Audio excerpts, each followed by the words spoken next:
রাষ্ট্রপতির পদ ছেড়েছেন মোহাম্মদ শাহাবুদ্দিন। তবে দায়িত্বের ইতি টানলেও শেষ হচ্ছে না তার রাষ্ট্রীয় সুযোগ সুবিধা। আইন অনুযায়ী পদত্যাগের পরও আজীবন পাবেন অবসর ভাতা, চিকিৎসা সুবিধা, কূটনৈতিক পাসপোর্ট সহ একাধিক সরকারি সুবিধা। শুক্রবার বিকেলে রাষ্ট্রপতির পদ থেকে আনুষ্ঠানিকভাবে পদত্যাগ করেন মোহাম্মদ শাহাবুদ্দিন। এরপর থেকেই সামনে আসে সাবেক রাষ্ট্রপতি হিসেবে তিনি কি সুবিধা পাবেন তা নিয়ে আলোচনা।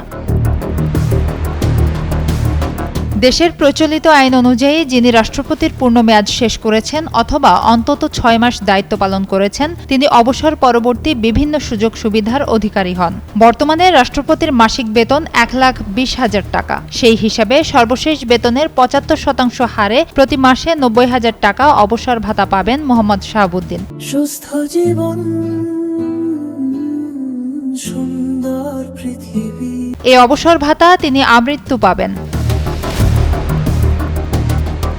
শুধু অবসর ভাতাই নয়, দি প্রেসিডেন্ট অ্যাক্ট ১৯৭৫ অনুযায়ী একজন ব্যক্তিগত সহকারী ও একজন অ্যাটেন্ডেন্ট নিয়োগের সুবিধা থাকবে তার জন্য। পাশাপাশি সরকার নির্ধারিত দাপ্তরিক ব্যয়ও বহন করা হবে। সরকারি অনুষ্ঠানে অংশ নেওয়ার জন্য বিনামূল্যে সরকারি যানবাহন ব্যবহার করতে পারবেন তিনি। বাসভবনে থাকবে একটি টেলিফোন সংযোগ, আর সরকার নির্ধারিত সীমা পর্যন্ত সেই টেলিফোনের বিলও পরিশোধ করবে রাষ্ট্র। এছাড়া একজন মন্ত্রীর সমপর্যায়ের চিকিৎসা সুবিধা, একটি কূটনৈতিক পাসপোর্ট এবং দেশের ভেতরে সরকারি সফরের সময় সরকারি সার্কিট হাউস বা রেস্ট হাউসে বিনা ভাড়ায় অবস্থানের সুযোগও পাবেন তিনি।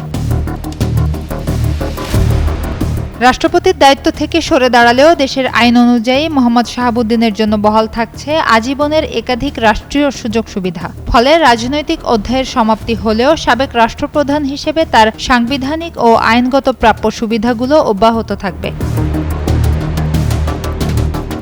সুবর্ণা রহমান, যুগান্তর নিউজ।